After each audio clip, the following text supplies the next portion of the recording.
Man, sometimes there are just people in your life that when they're around, things just seem to go better. The day seemed a little bit brighter. The home is a little bit warmer. The couch is a little bit plushier. Aaron Gordon is like that. He's the one that sets the table for the Denver Nuggets.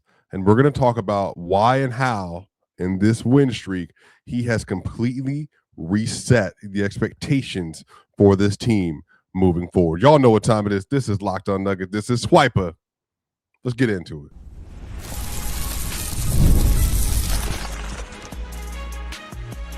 You are Locked On Nuggets, your daily Denver Nuggets podcast. Part of the Locked On Podcast Network, your team every day.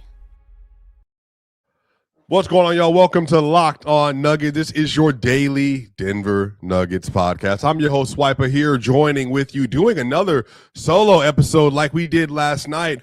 You all, I will be in Portland, Oregon here this weekend. I'll be there for the Blazers versus the Clippers game on Friday.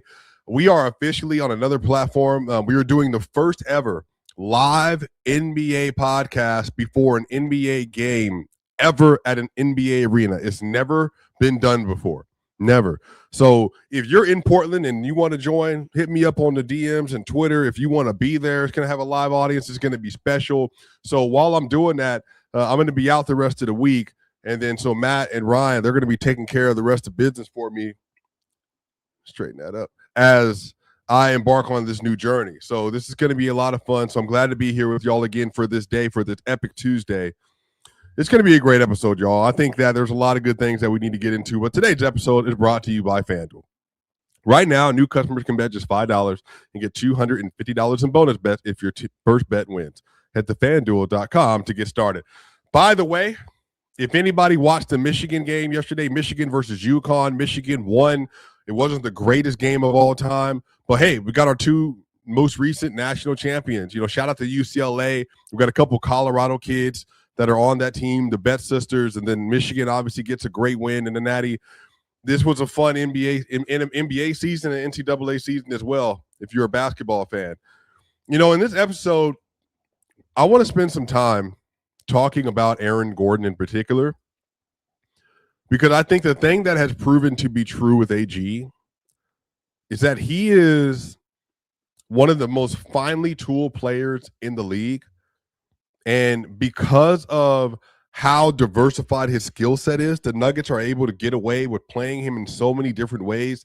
And I thought that the game versus the Spurs and that the game versus the Blazers were two great examples of just why that dexterity, why it works so well for this roster and for this team, and why he's been so good. So I think here's the thing. When we're looking at what's happened with Aaron Gordon this year, the Nuggets are 26-9 rather when he plays this season.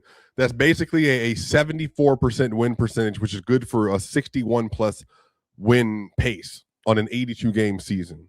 So AG has made a big difference for this roster. This year, when you're looking at Data Baller, which I encourage all of you all to use if you want to learn more about the minutia of what happens on a possession-by-possession basis and tracking lineups and shot quality data and all this stuff. This is a free site you can use. There's a lot more that some of us in the media tap into, but this is a great free site that you can use that helps a lot. And in this, Aaron Gordon this year, when he's on the floor, the Nuggets are 13.4 points better when he's on the floor this year. The defense is 4.5 points better. The offense is 6.3 points better. And a lot of this is the Nuggets are shooting similar from three. They're shooting 39% from three. But one of the biggest things defensively, when Aaron Gordon is playing this year, teams are shooting about 4% worse from the three-point line with AG. Now, is that all Aaron Gordon? No. But what it is that the schemes that they like to deploy where they're playing Jokic at the level, when they have AG that kind of roaming as the back end rim protector, or he's roaming in the corner, Aaron Gordon, when he settles his feet, is a really good closeout player. but also because he's playing at the rim, the Nuggets can be a little bit more willing to gamble on the spot up jumpers that actually allows for you not to get into a crazy over rotate. So, for example, Spurs game, Jokic does a great closeout on Julian Champagnie, I believe, right? He closes out hard to the corner right in front of the Nuggets bench, which causes Julian, and this is what you want. You want to get the three-point shooter off the spot. So it causes Julian to do a hard dribble into the paint. And so he tries to go up and finish it strong with the dunk. But then Christian Brown and Aaron Gordon, they are flying down the lane, and they blocked a shot at the rim. And he's had some other moments like this as well with Aaron Gordon, where if Jokic gets beat, having a weak side help defender that's able to get to the rim and pin the shot off the glass, that makes a difference in the total defense and what it's doing. And, I want to give credit to Jokic, because Jokic yesterday himself, he had, 2 blocks in yesterday's game and 5 steals. And you can see that, like, when you watch Wemby, for instance, when you watch Chet Holmgren, when you watch players of that ilk, these all-time great defenders, Zubac, great defender of this era, Rudy Gobert, all-time great defender, Joel Embiid at its heyday. If you watch the defensive value they have, it's not just like they're big standalone shot blockers, but what it does, it allows for the other players on the roster to commit a scheme where now we can be more aggressive on closeouts and more aggressive on the ball, because if we do get beat, then we have somebody at the rim that's a constant rim protector. Jokic in the playoffs can have really good rim protection moments, obviously, but for the most part, that's just not Jokic's game. But when Aaron's there, and even if the numbers this year aren't like bearing out that he's been like some great rim protector this season, what is happening is that when he is there, they're just able to deploy very specific coverages that allows for Denver to be more aggressive on his defense. And it's made a big difference with the roster and with the team. Like the rim contest and stuff, they're not quite what they were last year, the season before, but like per 100 possessions, this is from another website. Like when you look at like the points saved per 100 possession, Aaron Gordon this year, he's saving 2 points per possession, basically, per 100 possessions, which is 85th percentile. That's really good. And then when you look at total contested field goal percentage difference, when teams are trying to score on Aaron Gordon this year, they're basically shooting about 4.6% worse when he's on the floor. That's great. And having a 6'8" monster of a player that is able to contribute to that degree, that makes a massive difference for this roster. And if you look at even just some of the duck-in stuff that he does, the fact that AG yesterday driving down the lane, hey, the Nuggets are in a little bit of a bind. They're having some issues scoring. Aaron Gordon attacked Donovan Clingan, 7-2 Donovan Clingan, multiple times for these, like, he gets his body into you and then he throws it up over the top of his head to finish backwards.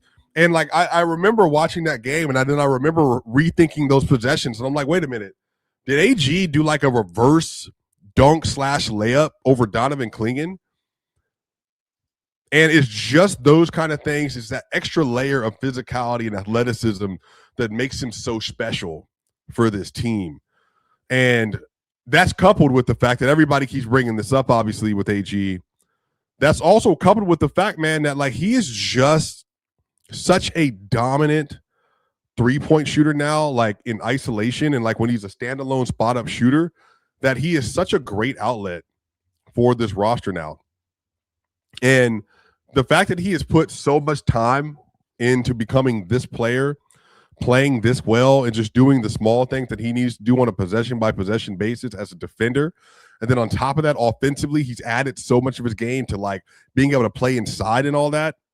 He's great. By the way, AG this year, he's shooting 36% from 3 from the left corner. So the one that he made to tie the game yesterday. But from that right corner, only 21 attempts, shooting 52% from 3 from the right corner. That's the one that he made where he made the 2-pointer because he had his right foot on the line. And then above the break, he's shooting 38%. But he's shooting 75% at the rim as well. So all in all, it's the defensive coverages, it's the aggressiveness, it's the physicality, it's the athleticism, it's the dexterity that, like, hey, we can put you on different people defensively, but also we can also supplement our coverages because you're on the floor. And then offensively, he does a lot as well. So I'm going to unpack a little bit more of that because I think especially as we get closer to the playoffs, there are very specific looks that Denver is able to throw at you when he's on the floor. And again, in clutch time and in the fourth quarter, that's one of the reasons they have been so good lately, because now they have multiple options and multiple ways to attack you. But we'll talk about all that and more here at Locked On Nuggets. The NBA playoffs are here, where every possession matters. Every matchup is magnified and every game can swing a series. And right now, FanDuel is giving new customers a great way to get in on the action. Now, here's what I like about it. You can bet just $5 and get $250 in bonus bets if your first bet wins. The app makes it easy to follow the action with player stats, trends, and matchups all in one place. And during the playoffs, the insight really matters when you're looking at stars, role players, and key moments. It just makes the entire playoff experience more engaging from start to finish. Now, obviously, there's a lot of games you can tap into tonight. I like to find my favorite game of the night, and I will really try to track role players like, your Christian Browns, your Amen Thompsons, because if you can find a way to kind of get used to what you're looking for, you can find a way to win a lot of money doing this as well. So head to FanDuel.com to get started. FanDuel, play your game. It's tax time, but for a lot of us, the old way of doing taxes is a lot. Trying to book an appointment that's not the most convenient. Sitting in a waiting room with a stack of papers, emailing back and forth, and wondering if they really get your situation. But this year, you're getting a major upgrade. Intuit TurboTax now has in-person locations nationwide. You can meet face-to-face with real tax experts and get your documents uploaded straight to your TurboTax app on the spot. And just like that, you're done. Your TurboTax expert works to get you every dollar you deserve while you get real-time notifications as you go about your day. It's the relief of walking in and meeting a real person and walking out knowing your taxes are being handled right. Head to TurboTax.com/local to find a store near you and book your appointment. We'll be back for segment 2 here at Locked On Nuggets. We are back for segment 2 of Locked On Nuggets. Shout out to you all. Thank y'all so much each and every day. Make sure, y'all, you continue to tap in with the Everydayer Club. Go to lockedonnuggets.supercast.com. You can listen to some of the great content that Matt and Brian are putting out. We got a Discord that is active that you can be a part of and be a member in.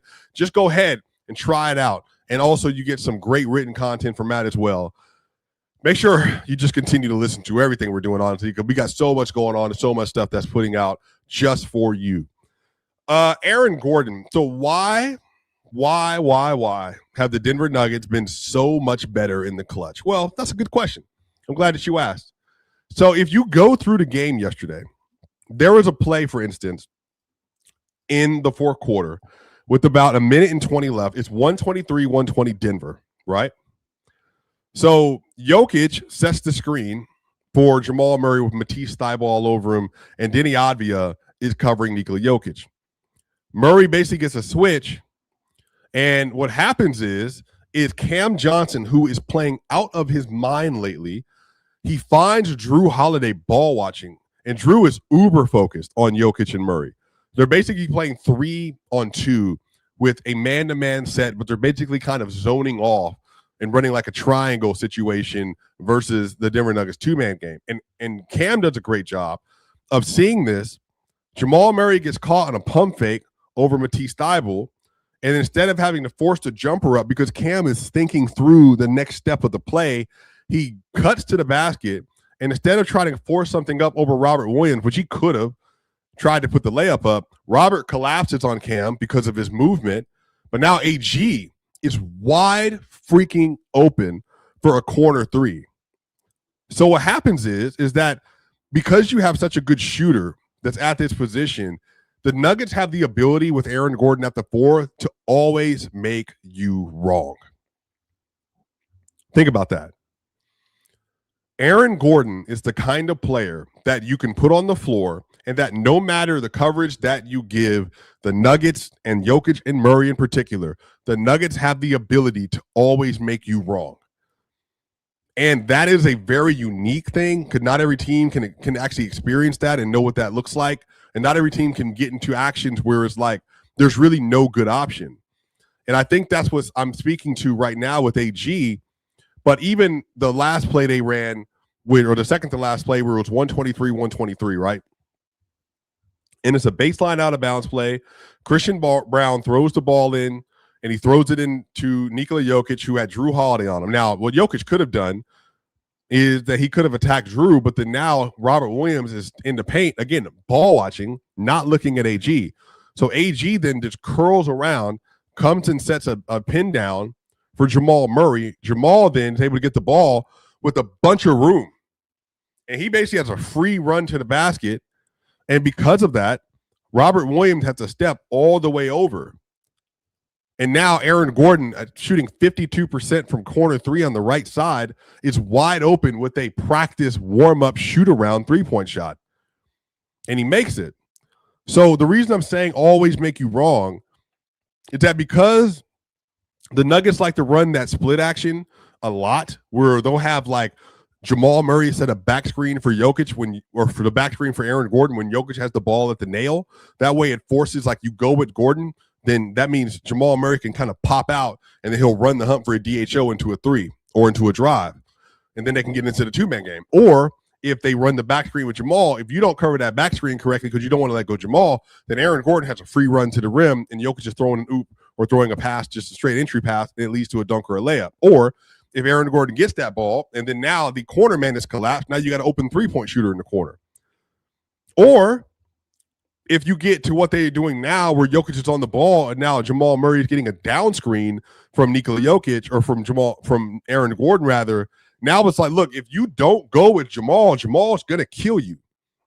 Because the Nuggets, when they run that, they're basically trying to create, I would say, three different things. One, if you can get a slip from AG because whoever's guarding Aaron Gordon plays too high on the screen to help the trail defender to guard Jamal and they don't give up a three. Okay, at that point, then Jokic is throwing an alley-oop or he's throwing it behind the defender's head and AG got a dunk. Okay, or the next level where now if Aaron Gordon sets this screen and then because he's so big, he dislodges the trail defender from Jamal. Well, now you have an elite on-the-move three-point shooter with a wide-open look in the clutch after already hitting a couple. And then if you don't do that and you do what they did actually yesterday with Matisse Thybulle, and now you got a good trail, but now you're overplaying it too far up the court, and you're like basically off balance now. Now Murray, all he has to do is cut in, and now we're going to make you wrong again. It's going to be a corner three for Gordon, or it's going to be a layup or dunk for me, or a mid-range stop and pop. So this is what I'm saying. Like, you have so many options. And you know, Drazen says it's wild that a contending team depends so much on one person who's injury prone. Now I'll say this. It's not that they depend on him like more than Jokic and Murray. But what happens is that if you look in the playoff series they play, it's the fact that all three of them are on the floor together that actually makes them so indomitable. And I think that's actually the more important point. Because it's not that singularly, Jokic is obviously the best player in the world. So he brings a level of value that no one can touch. But in 443 minutes this year, you all, the Denver Nuggets have a 114.4 defensive rating with AG, Jokic, and Jamal on the floor. But they got a 133.4 offensive rating. Like, basically, they just get to this place where, like, there's nothing you can do about it. And when Jokic and Murray are just on the floor together, they got a 112 defensive rating and 132 offensive rating, a plus 20 net rating. And so even the Murray-Jokic lineup or Murray-AG lineup without Jokic in 240 minutes got a plus net rating. So what I'm saying is it is just their ability to be able to mix and match. And all three of them can screen. And that's another such underrated part of basketball. If all of your best players can set a screen and dribble and pass and shoot, how do you defend that consistently? Because you have to cheat over on Jokic. You can't just give Jokic single coverage. Otherwise, he's scoring 35, 37, 42, and 44 like he did versus OKC or like he did versus the Clippers or like he did versus Wemby or even yesterday like he did versus the Portland Trail Blazers. This is why Aaron is the heartbeat, because he is the connected tissue that exists between Murray and Jokic. And then the team being able to fill out all of its defensive and offensive constructs and make it all work so that they can be the elite package that they are. So AG is incredible, y'all. Like, legitimately, he is an incredible basketball player. And I'm just so glad that he's on the team. And they got him again for Gary Harris. They got him for RJ Hampton, and they got him for a first-round pick on March 25th, 2021. I still remember the day. And I was ecstatic. I predicted that he was going to be traded the day before that. Well, this is early on, y'all, when we first started the channel. And so to have him on the roster being this good is just like, it's a dream come true. On the other side, y'all, the Nuggets have the 3 seed, but are they going to be able to hold on to the 3 seed? And also, what are their chances for winning a title this year? And what are those chances contingent on? We'll talk about all that and more here at Locked On Nuggets. Spring is a natural reset point. And if there's one thing that can quietly cost businesses money, it is messy communication. Missed call, scattered text, no clear thread of who said what. That's why today's episode is brought to you by Quo, spelled Q-U-O, the smarter way to run your business communications. Quo is the #1 rated business phone system on G2 with over 3,000 reviews, trusted by more than 90,000 businesses. It lets your entire team share one business number so you never miss a call, text, or opportunity. Now, the part I love, everything lives in one clean thread. So the calls, the text, the voicemails, the whole team sees the conversation so nothing falls through the crack. It just makes your business feel more organized and responsive. So make this the season. No opportunity and no customer slips away. Try Quo free and get 20% off your first 6 months at quo.com/LockedOnNBA. That's QUO.com/LockedOnNBA. Quo. No missed calls, no missed customers. We'll be back for the final segment here at Locked On Nuggets. We are back here for the final segment of Locked On Nuggets. Shout out to you all. Thank you all so much each and every day. Also, make sure if you're listening to this on Apple iTunes and Spotify, give us a 5-star review. That way more and more people can listen to the great content being made here at Locked On Nuggets. Also, if you're watching this, we are almost at 12,000 subscribers. Make sure you subscribe to the channel, like the video, share the video, tell your mama, your uncle, your daddy, your cousin, everybody. Tell everybody you know about Locked On Nuggets. So the Nuggets are currently sitting at the 3 seed. Okay.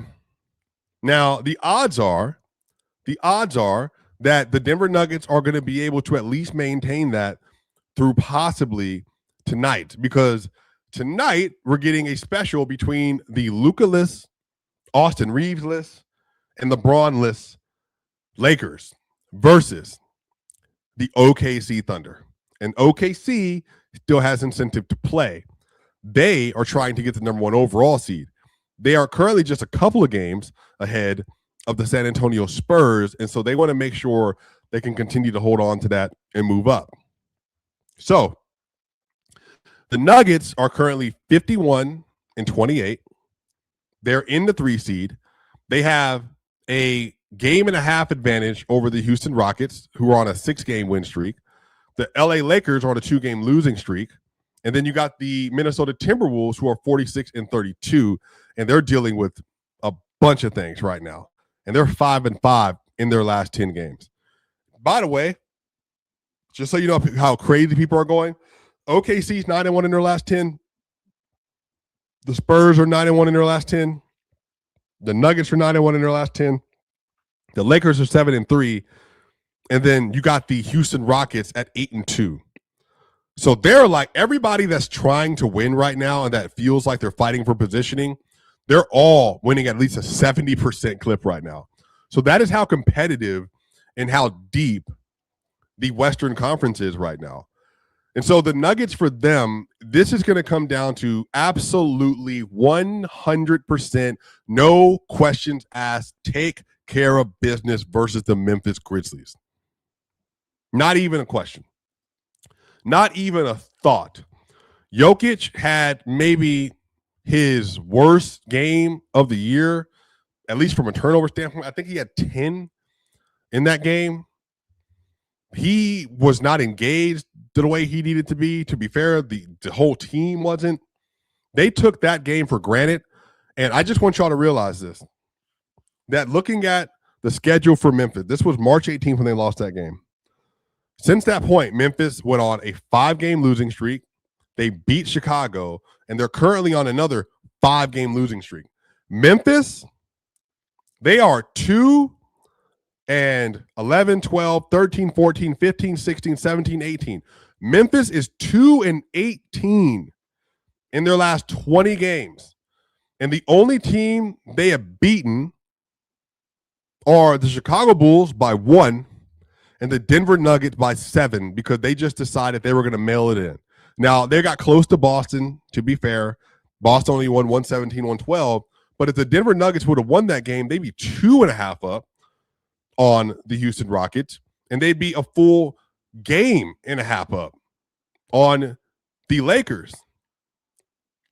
Like, we'd be at 52 and 27. And that's all they needed. They just didn't come out with any injury or any energy. They didn't come out with any zeal, zest. They just didn't try. So I hope that Jokic, Gordon, Murray, they come out in this game ready to punch them in the mouth in the first half.